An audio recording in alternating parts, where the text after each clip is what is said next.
But we begin tonight with a tale of two speeches, both from the same man, both from President Obama.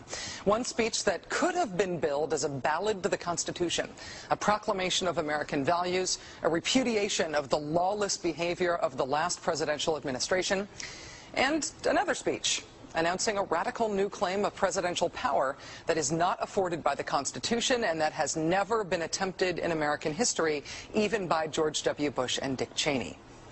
Remarkably, President Obama today made both of those speeches simultaneously.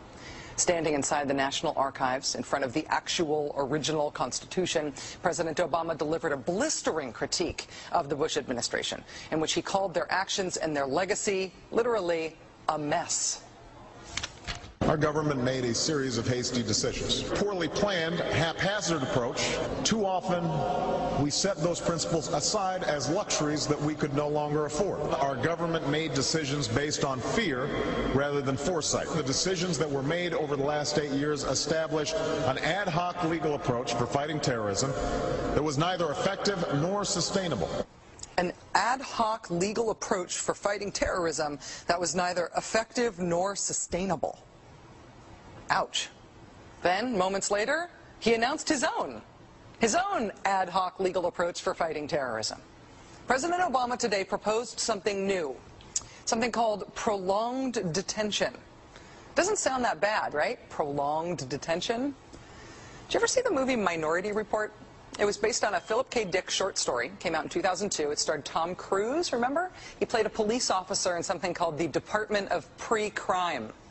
Pre-crime is where people are arrested and incarcerated to prevent crimes that they have not yet committed. Mr. Marks.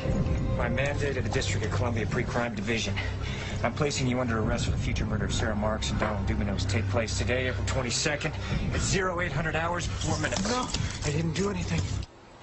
You didn't do anything, but you're gonna. Future murder. Creepy, right? Putting somebody in jail not for what they've done, but for what you're very sure they're going to do? There may be a number of people who cannot be prosecuted for past crimes. In some cases because evidence may be tainted, but who nonetheless pose a threat to the security of the United States. We're not prosecuting them for past crimes, but we need to keep them in prison because of our expectation of their future crimes. Al-Qaeda terrorists and their affiliates are at war with the United States, and those that we capture, like other prisoners of war, must be prevented from attacking us again. Prevented. We will incarcerate people preventively. Preventive incarceration. Indefinite detention without trial. That's what this is. That's what President Obama proposed today, if you strip away the euphemisms.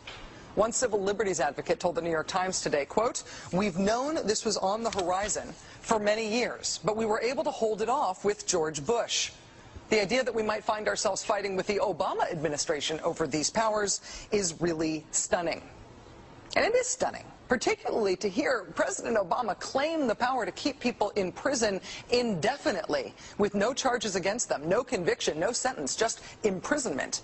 It's particularly stunning to hear him make that claim in the middle of a speech that was all about the rule of law. But we must do so with an abiding confidence in the rule of law. Our government was defending positions that undermine the rule of law to ensure that they are in line with the rule of law. How can a president speak the kind of poetry that President Obama does about the rule of law and call for the power to indefinitely, preventively imprison people because they might commit crimes in the future? How can those two things coexist in the same man, even in the same speech? Well, that brings us to the self-consciously awkward, embarrassing part of this speech today. After condemning the Bush administration for what he called their ad hoc legal strategy, for trying to make things seem legal that patently weren't, this is what President Obama proposed. My administration has begun to reshape the standards that apply to ensure that they are in line with the rule of law. We must have clear, defensible, and lawful standards for those who fall into this category. We must have a thorough process of periodic review so that any prolonged detention is carefully evaluated and justified.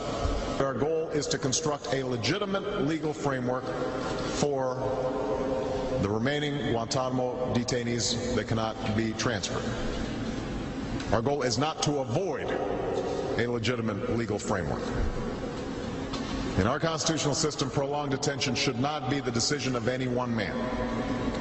If and when we determine that the United States must hold individuals to keep them from carrying out an act of war, we will do so within a system that involves judicial and congressional oversight.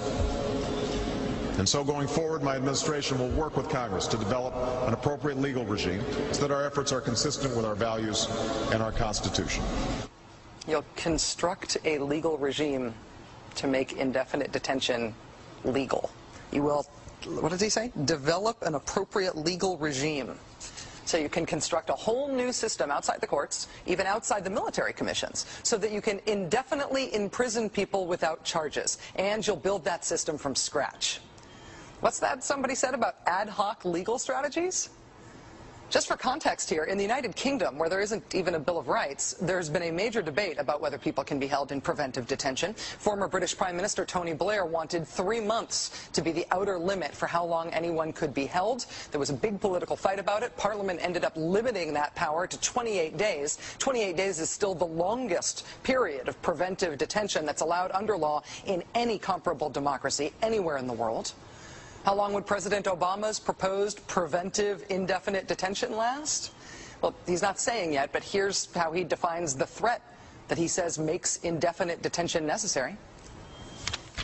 Right now in distant training camps and in crowded cities, there are people plotting to take American lives. That will be the case a year from now, 5 years from now, and in all probability 10 years from now. 10 years from now.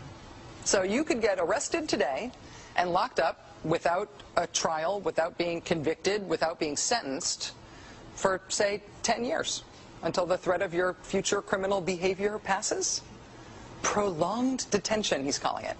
This was a beautiful speech from President Obama today with patriotic, moving, even poetic language about the rule of law and the Constitution, and one of the most radical proposals for defying the Constitution that we have ever heard made to the American people.